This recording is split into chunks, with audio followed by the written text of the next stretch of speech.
படம் பாத்தீங்களா? படம் எப்படிண்ணா இருக்கு? படம் காதலிக்க நேரமில்லை படம் சூப்பரா இருக்கு.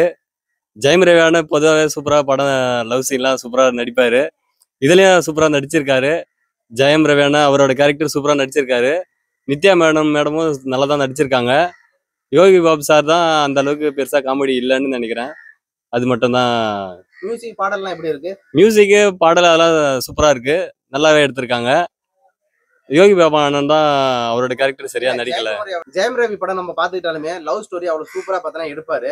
ஆனா இந்த படம் எப்படி அவருக்கு வந்து கேட்சர் வந்து எப்படி நல்லா இருக்கு அந்த படம் பாக்குறதுக்கு? மக்கள் எப்படி ஆதரிக்கிறாங்களா?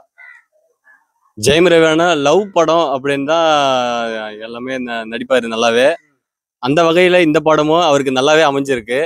இந்த படம் நல்ல வரவேற்பு கொடுக்கும் அவருக்கு. படம் நல்லா இருக்கு. எப்படி ஒரு 100 கோடி கிட்ட அடிக்குமா? நல்லா பொங்கல் டைம்ல பார்த்தா ரிலீஸ் பண்ணிருக்காங்க. பொங்கல் டைம்ல ரிலீஸ் பண்ணது எங்களுக்கெல்லாம் ரொம்ப மகிழ்ச்சியா இருக்கு. மற்றபடி படம் நல்லாவே இருக்கு. 100 கோடி தாராளமா அடிக்கும் படம். காதலிக்க நேரமில்லை படம் டைட்டில் இருக்கு. அந்த படம் முழுக்கவே பார்த்தோன்னா காதல் இருக்கா? இல்ல மியூசிக் பாடலு ஃபைட் சீன்லாம் எப்படி இருக்கு? காதலிக்க நேரமில்லை படம் டைட்டில் பார்த்ததுமே என்னடா இது காதலிக்க நேரமில்லை டைட்டில் இருக்கு, பிரேக்கப் சீன் நிறைய இருக்குமோ அப்படின்னு நாங்கெல்லாம் நினைச்சோம். ஆனா இதுல காதல் சீன் தான் அதிகமாவே இருக்கு. படம் நல்லாவே நடிச்சிருக்காங்க. இல்ல வில்லன் எப்படி நடிச்சிருக்காங்க? வில்லனுக்கு கரெக்டான ரோல் எல்லாம் கொடுத்திருக்காங்களா? வில்லன் வந்து அவரோட கேரக்டர் நல்லாவே நடிச்சிருக்காரு. ஹீரோ ஹீரோயினியும் அவங்களோட கேரக்டர் அவங்க நல்லா நடிச்சு கொடுத்துருக்காங்க. சார் படத்துல என்னதான் சொல்ல வராங்க?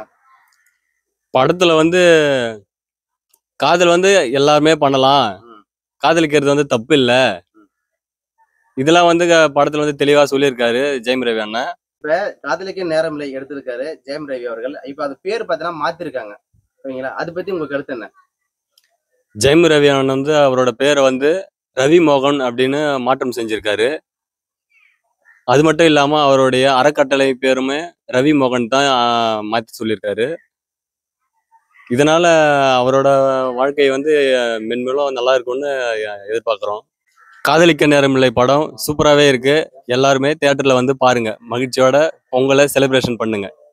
ஹாப்பி பொங்கல்.